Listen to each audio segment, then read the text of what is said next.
Okay, well, welcome everybody. O2 played a little surprise on us by hosting an event when they weren't supposed to. So I anticipate that a few people are going to be coming on, but we will try our best to do some recaps as people come in and kind of focus on making sure that everybody gets the maximum experience what we want when we do these events. This is our fourth event of Flow Connect. And Flow Connect, for those of you who don't know, but is effectively our free networking event that is put on by our lead generation agency called Flow Converts. And what we aim to do is to basically share what clients pay us to do. But we are sharing it for entrepreneurs, for new business owners, for startups, for people who are already existing in business. And we want to take the opportunity to share some of the things that we've learned over a cumulative of 30 plus years of experience in business. It's run by myself, Fabian Thorpe, and my partner, Leif Wallace, and aimingly by our colleague, friend, and loyal soldier, Corinne, who project manages and makes sure that everything comes together. We host it here at HD, our partner of this restaurant, and it's a pleasure to have everyone here right now. Today is a very interesting topic which we're going to be covering. And if you saw the flyers that we were sending out, the focus was about knowing your customer. And I think that this is something that a lot of people have challenges in trying to understand how to diagnose and understand the persona of how you target your customer, how you understand who your tribe is, who the people are going to be directed to what you have to offer. And more importantly, how do you keep them happy? That's the thing, because a lot of businesses can bring people into the door, but how do you retain that customer? How do you keep them happy? And how do you know how to prospect the right person for you? Remember, not every customer is the ideal customer. Not every customer is the kind of person that you want to be doing business with. So how are you going to put yourself in a position where you can ideally lock that in, how you can know who your customer is? So I'm going to start off with a story. And in 2004, I had a company called Generic Limited, and we specialized in secondhand telecoms. Effectively, our business model was to when you basically got an upgrade and you handed your phone in and you got a new phone, we would buy all of your secondhand phones. So whatever phone you handed in, we would buy that phone. And the main contract that we had was with a company known as Carphone Warehouse. Anyone heard of Carphone Warehouse? Good. Silly question. I thought it'd be funny. So Carphone Warehouse, for 24 months, we had what was called a compulsory purchase order. And what that meant is that throughout the United Kingdom, every single phone that was handed back, either it was broke, damaged, or upgraded, we had to buy. Now, on average, at the time, it was approximately between 110 to 150,000 phones a month. Now, what would happen is that we would then try and negotiate to get the best average price for the phones. And we would hope that every phone was an iPhone and there was only a couple of Motorola's in there at the time, right? But you never know. They would not give you an inventory list. You are compulsory buying, which means that no matter what happens, you have to buy the parcel. Some months was a great parcel. There wasn't a lot of broken phones, you know what I mean? Maybe they had slight damage. We should categorize them. So it'd be like grade A, grade B, grade C. Grade A being near to new, grade C, and then grade D. And then there was what was called BER, which meant beyond economical repair. That means that the phone is just parts, you're stripping it through. So what we had to do is we had to create a process where we would buy these phones, we would be able to sift and assess these phones out, and then those that were great and in good condition, we would simply put like a sticker, like, you know, the peeler stickers, what you'd have, we'd clean up the phone, we'd put it in a picture box, and our main customers were in West Africa and South America. So before I ever visited Nigeria, I used to sell phones to Nigeria. And at that time, Nigeria was a huge consumer, back in those days, right? Still is. But at that time, in secondhand phones, at the time, secondhand phones was big money. Still is. But what changed the game? And in our peak, we were turning over approximately 50 million a year as a group over a 3-year basis. There were about 4 or 5 partners, of which I was one of them. And we thought this business would not end. But there were some fundamental factors that impacted us by not paying attention to our customer. The number one thing that impacted us by not paying attention to our customer, one word: China. See, we were living life. There was Nokia, there was Samsung, Apple was emerging. We were packaging these phones. We had these phones. The Nigerian phone traders were like, we can't get enough phones and give it to us. Mobile penetration was growing. MTN and these guys were starting to build more masts. More penetration meant more users meant more demand. And so whilst landline penetration was as far, mobile would overcome the challenges in more rural areas. So there was a high demand. So between Nigeria, West Africa and South America is where we were supplying our phones to. China decided that they were going to get on a plane and they were going to go and visit and see where could they have and find out what is going on in these countries for new and developing world situations. And what the Chinese did is they came and they went to Nigeria, they assessed it, and then they said to themselves, for the price they're paying for a second-hand phone, we can manufacture a brand new phone. Right? Here.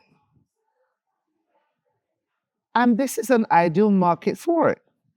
So we didn't even realize, all of a sudden, the orders slowly started to go down. And then afterwards, we decided, okay, let's have a real conversation. And the guys were like, listen, I can't be paying £90 for a second-hand Samsung when I'm paying £50 for a brand new phone. Huawei's, and there were a number of technos and different ones in place. So we were not prepared for this shift in market. And I promise you, very quickly, our business had to pivot and change. Next up. So one of the key things what I learned from that exercise is that, and one thing that we understand, is that there are 3 main categories in the market that really links into the desire of your customer. And those 3 points, which I want you to remember, is health, wealth, and relationships. No matter what you are selling, no matter what it is, whether you're a car dealer, whether you are selling education, whether you have a product, the 3 main desires, and we're going to break down into them, but the 3 main desires for your clients are looking for. Every customer is looking for something to improve health.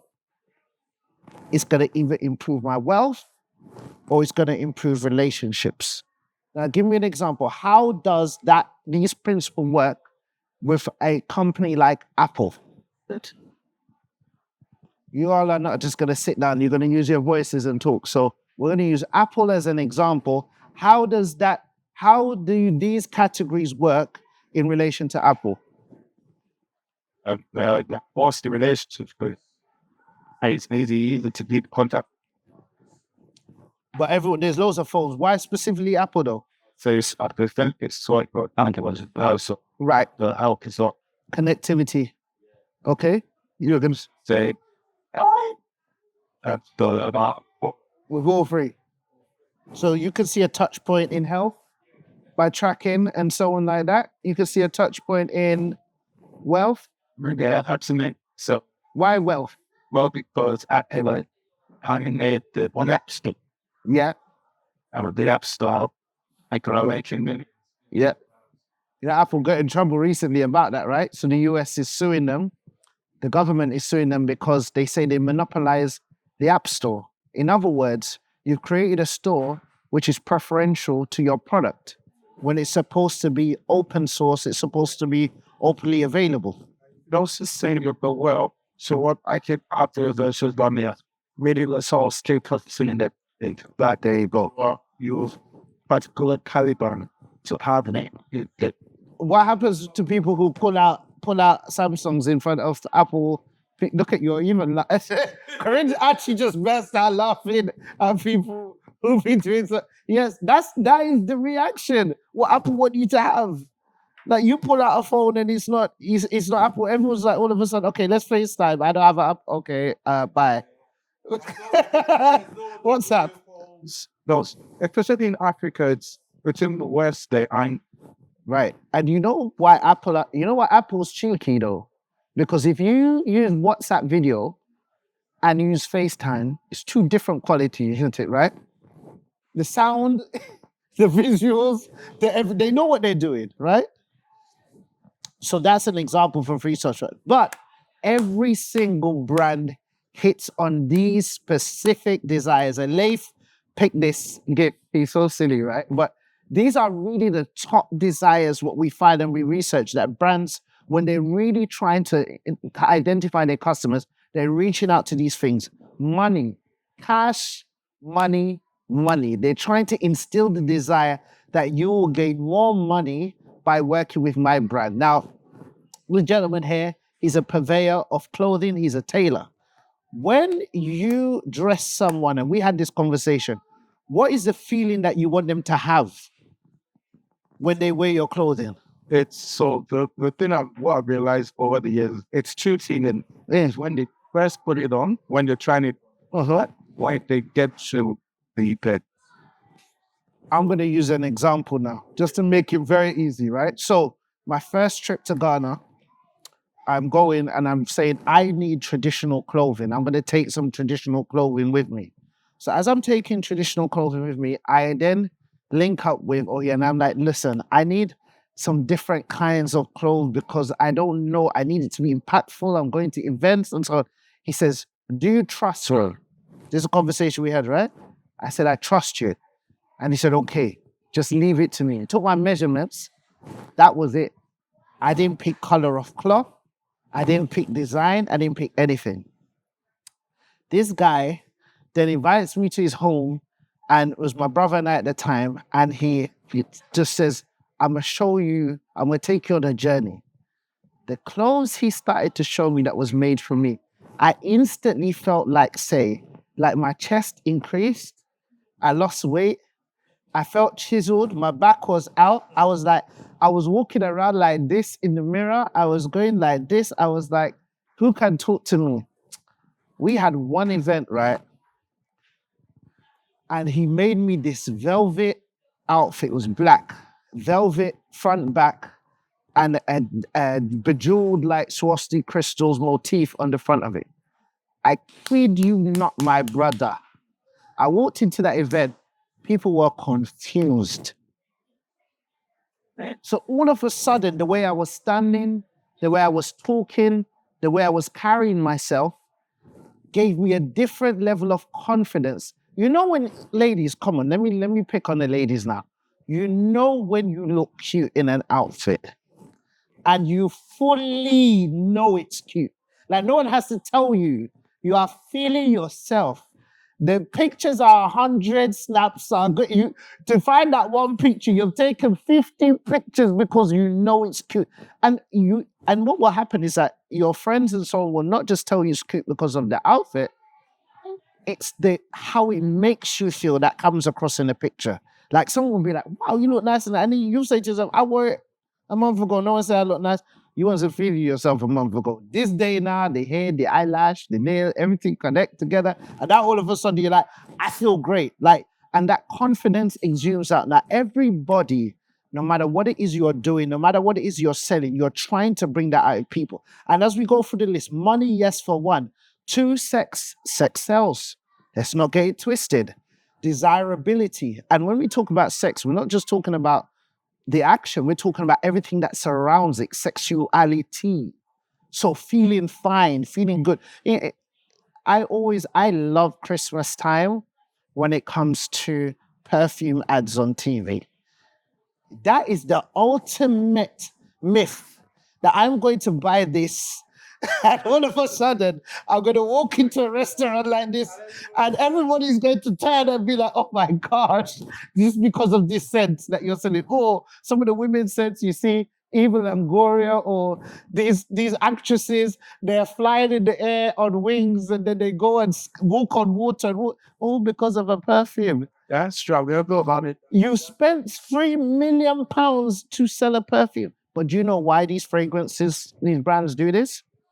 Because most brands you see, high-end brands, they make more money from perfumes than the clothes that they sell. Because there's more people that can afford that bottle than that $10,000 dress. So you don't even realize that the bottle is selling the desire of the entire thing. This is how it works. So they understand these points, and time, approval, belonging. But let's go on anyway, because time is going. I want to click that. Okay, so how does your customer think about your offer? And this is a tough one. So I had a meeting with a client today, right? And they are trying to enter into the payment system. And they have a great platform for payments. It's competitive. It is more, it's better priced than the competition. The hardware is exceptionally good. The technology is great. But when you look at the customer's branding, it's dead. It is fully dead. And one of the biggest problems you must never face in being your customer is trying to think for your customer. Don't do that. There's so many people in business. Restaurants are a great idea. When people open a restaurant and they say to themselves, the food tastes good because I think it tastes good. You people that they will eat food and they will be like, this tastes good. So we provide these chicken tenders, yeah? So what you Right. Or a menu based on what you eat. Like, why is all of your Nigeria I love? But when I first went there, even the water, they put pepper in it. They will put water in the pepper, as far as I was concerned. I went to a chicken place, and the chicken, I'm thinking, oh, this is some sauce for the chicken. I ate it. I couldn't finish it. I had to realize that pepper is a standard. It's ingrained in the nation. It doesn't matter if you go Chinese, you go Indian, whatever. They always have to have some yam fries and something with pepper, because a native Nigerian doesn't matter where they're going, they will want to eat their food. It's the same way that you go to an Italian in the UK and a traditional English family will ask for chips. And the Italian wants to go and choke himself in the background because in their head he's like, why are you coming to an Italian for chips? Why don't you go to the fish and chips place? So here it is. It goes, how does your customer think about your offer? Are you providing a painkiller, or are you providing vitamin? So what does that mean? Are you providing a placebo effect when you feel you are giving someone something, i.e. you are giving them vitamins, so you feel that you're going to create long-term growth, you're going to create health and so on? Or are you providing painkillers to treat their actual need? Super important. So, this movie, I love that they've picked this gift, right? go back on that. Okay. It's the when you need this stuff, so are you saying, because you're saying this, it's now basically know your target. Or Yes. are you sending multivitamin to someone that have a headache? Yes. And are you sending a painkiller to someone that needs more energy? Right. Basically, when I just Okay, so I'm gonna come to you. I was setting you up. Yes, go ahead. Yeah. No, I was gonna say in 2 slides time, you're gonna understand what this means. But it's a setup. It's an intentional setup, because I want to trigger in your mind what it is that you're providing for your customer. Yes. triggered in my mind next chat. But this is asking them bigger question that they probably need in their person always telling or tires if you like. Right. So one of the days I'm reading them away to accomplish for your customer will give you everything, will give you your social security number. Yes. That they maybe with you already. Yes. And that's a bigger magnet that they want to. You just hit it. So here is what I'm telling you is this. Your focus should always be on leading them away from pain than trying to meet a desire. And the reason why I say that, it is way easier to diagnose pain points than it is to diagnose desire. Why do I say that? Sometimes you may not get, let me explain something to you. If I have a casino business, I'm a casino, and I sell, what do I sell as a casino, guys? What? Money, Quick money, the illusion of quick money. Because what is the famous saying that they say about casino? The house uses always wins. It's statistically impossible for you to win over a period of time at a casino. But people still, why do people still go? Because I sell the desire that you can turn everything around. I worked in Nevada for 11 months, where I was spending 2 months, about 6 weeks, a week home, 6 weeks, a week home. For a year, I did that. And I lived basically behind one of the biggest casino strips in Nevada. And for the first 3 months with the company, they put me up in a hotel, which had a casino downstairs. It was a brand new hotel, amazing hotel. And after 2 weeks of living in Vegas, I found that I hated casinos. Yeah. After 2 weeks. Because at first, the bright lights, the thing and everything was cool. But what I would see was misery. I saw real-time divorce. I saw a guy lose his house. I saw people lose cars. I saw people, and bear in mind, I'm telling you about what I saw losses. I'm not telling you about the wins, because 90% of the time, anyone that won anything, get put it back on the table. So what I realize is that everything that casino does is to sell the desire and to remove the illusion that you will not win. So what do they do in the casinos? One, they pump oxygen in the rooms. What happens when you pump oxygen in a room? So I feel energetic. I feel awake. I can't sleep. Why don't they want you to sleep? They want you to gamble. The cost of food and drinks are cheap. Why is that? listen, if you stay up, And what do they want you to do with your money? They want you to gamble. When you are gambling, you don't pay for drinks. Why is that? because then it keeps my money for them to. And when you are drinking, what does drinking alcohol do? It starts to you break down for your illusion. Every aspect. If you're a high spender, you get upgraded. Your breakfast is free. Your food is free. If you're a high spender, people come around and say they give you gifts. You wake up, there's chocolates in your room. There's flowers in your room. There's designer clothes in your room. Why is that? But they're doing the Painkillers. They're leading people away from a virus speak.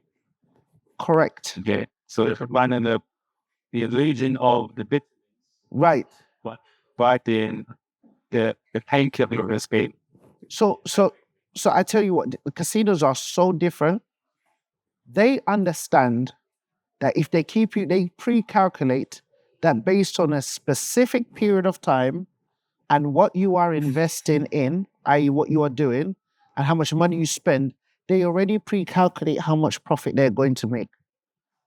They already know. So if you're what they call a high roller, and they know that you're coming into town, they will send a plane, a private jet to pick you up and bring you to the casino.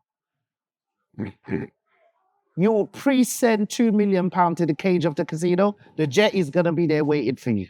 When you land, the Rolls Royce picks you up, drives you to the top suite.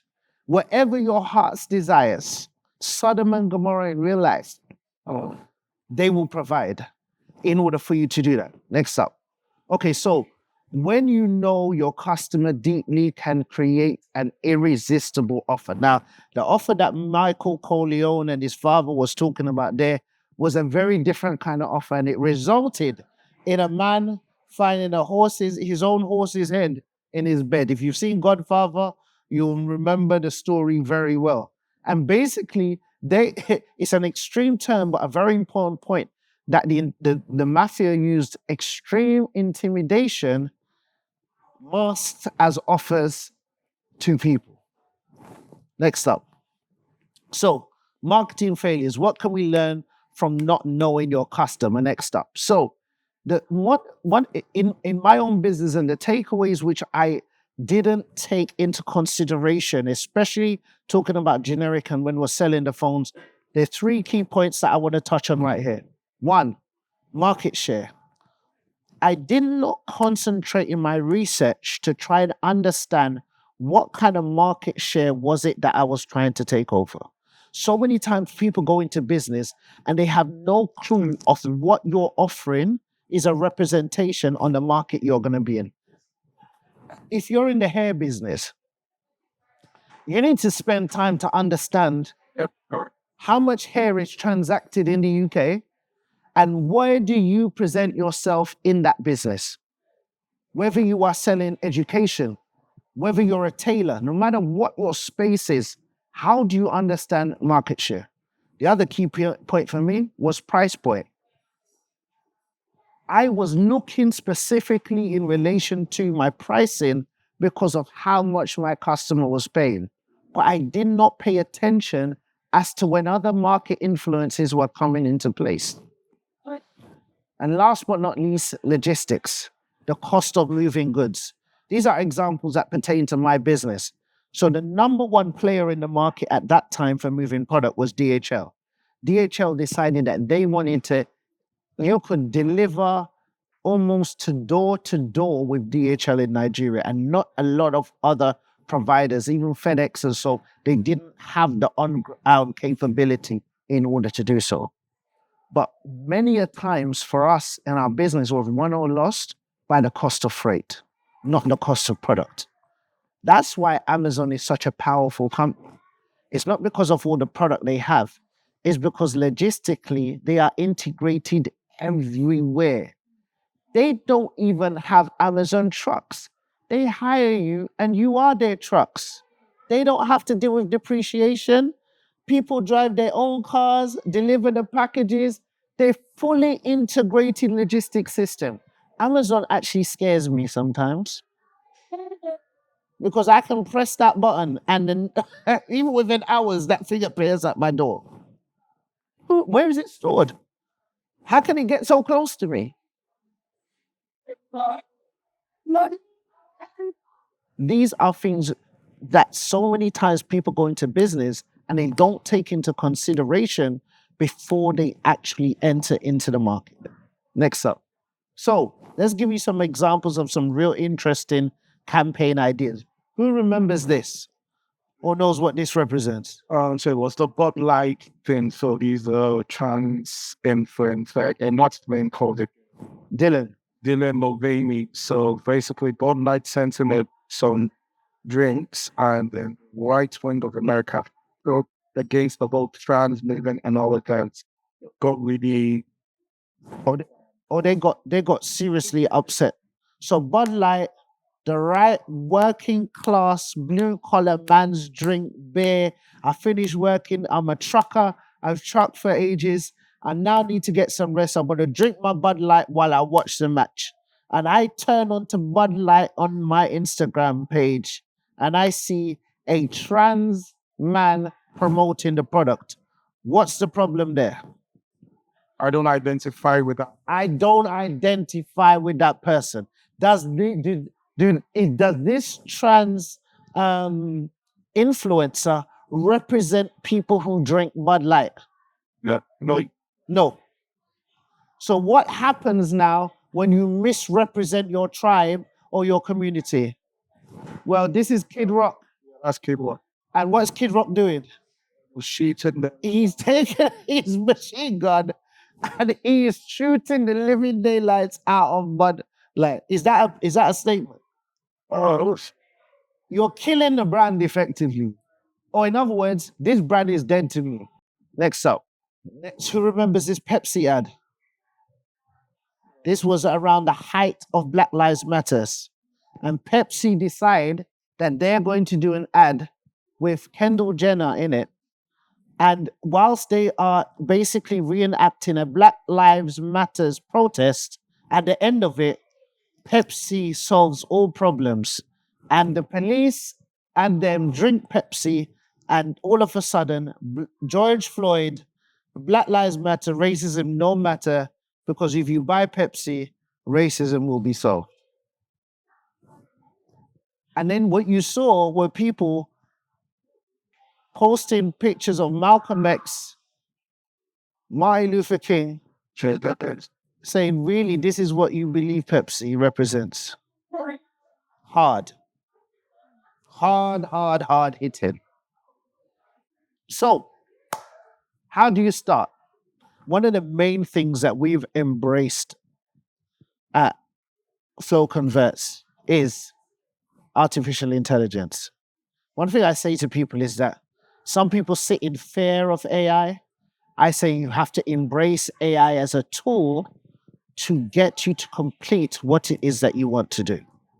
And so what we have found and the research that we have been doing is to encourage clients, encourage students, encourage our network to embrace and take time to understand how prompts and how you structure prompts to be able to gain and get what you need. And by all means, you can, if you'd like a copy of what we created here, which is a prompt for creating an ideal customer persona.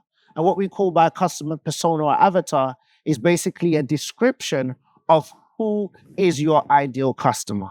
Then feel free and we'll happily share this prompt with you as well, so you can use it and test it and try it out on ChatGPT and other AI GPTs as well in place.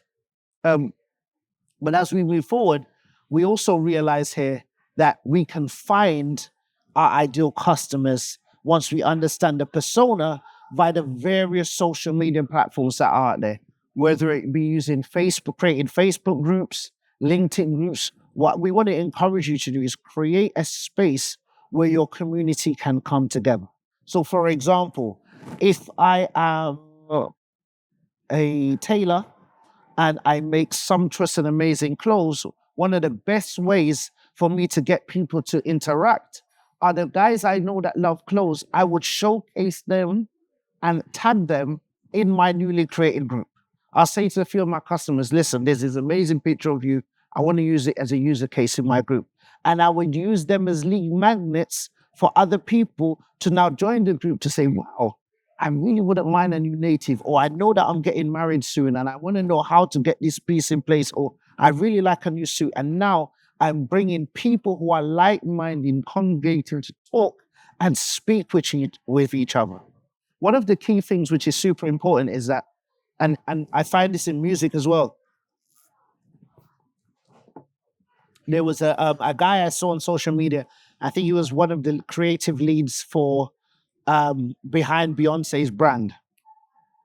And he was talking about how what transformed the way in which Beyonce interacted with people is that instead of her trying to market out to people, she's marketed to the people who liked Beyonce.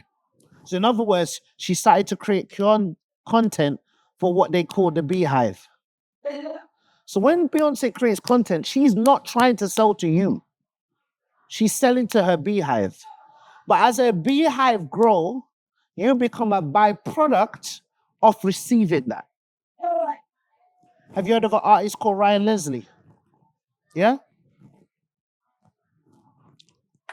Another artist who used technology to step away from major labels. He said, hold on a minute.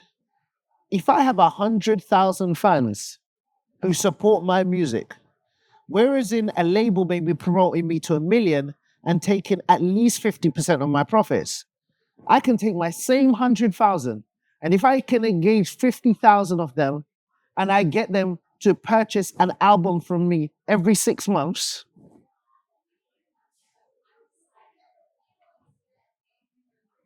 with an average of $10 an album, we then have a hat that goes with that. get some merch with that, and let's not forget the big T word. I'll go on a. I mean, not I do live events, and then I sell an exclusive album at my live events. Then I record my live, and that will be my other album because now you have the live and the studio. behind the scenes with but and how your stream income started to and so And what if I have a brand that I want to wear exclusively at my live shows? they pay. So all of a sudden now I'm engaging my tribe who are desperate for opportunities to support me. Stop wasting your time trying to get people who are not even interested in you. They don't even want your product. And you're marketing to them. That's not your customer.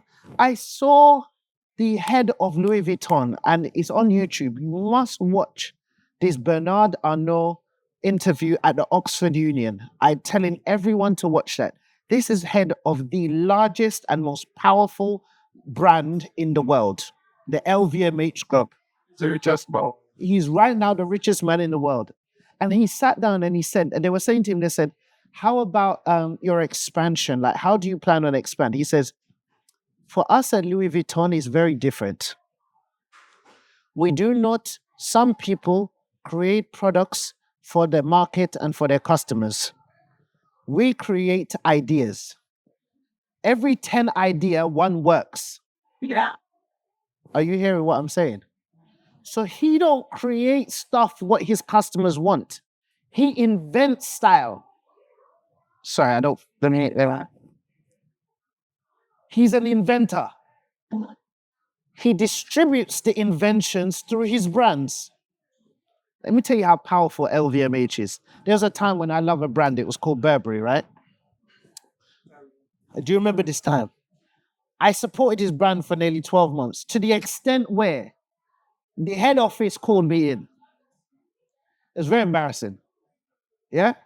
Serious, I got invited to the fashion shows. I was getting free stuff. I have in your, but anyway, let me stop. It was very bad. They said to Bernard, we had rumors that you want to buy Burberry. He said point blank, Burberry is not the kind of brand we're interested in. They don't invent anything. He said, when I walked into Selfridges last week, Burberry in the men's designer section has been moved out of the main floor, and all of the premium spots are taken now by the LVMH group. You know what LVMH said? I spoke to the Burberry guy, he goes, they just came at the beginning of the year and said, with Burberry, or you'll lose. Who's in LVMH group? Tell me the brands. Louis Vuitton, Christian Dior, Chloe, Off-White.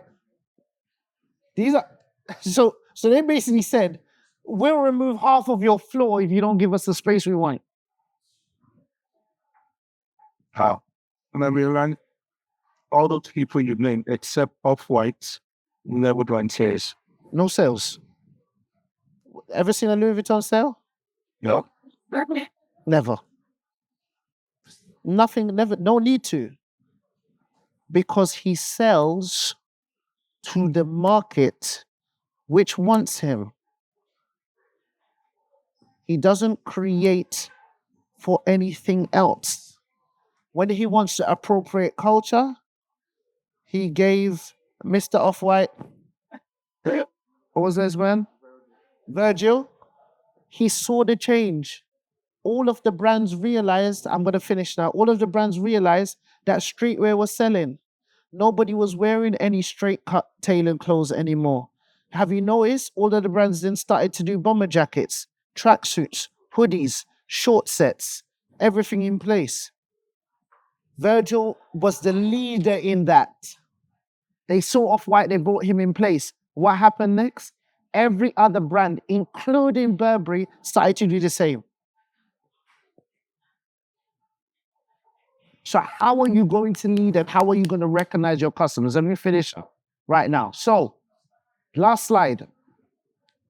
List of your ideal clients you want to reach out to survey. Remember, you only really need 5 to 7. So one of the key things that you have to do is to ask your clients questions, your potential clients questions. Some of you are too desperate to sell and you have no clue what your clients actually want.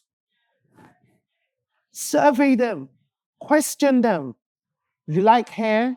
What kind of hair do you like? What length? Is it bone straight? Is it curly? Is it Peruvian? Is it Brazilian? Is it kinky? Is it short? Do you wash your hair? Do you do this? Do you have virgin lace? Do you have Invisalign? That's wrong. That's for teeth. But you understand what? I was going too much. I crashed. I crashed. I was feeling sweet. I got too confident. What's the lace? HD lace, right? Do frontals, like what kind of frontal? How much are you spending? Some clients are spending £1,000 on their hair. Some clients have hair that go past their bottom. Some clients will not spend more than £200 on their hair.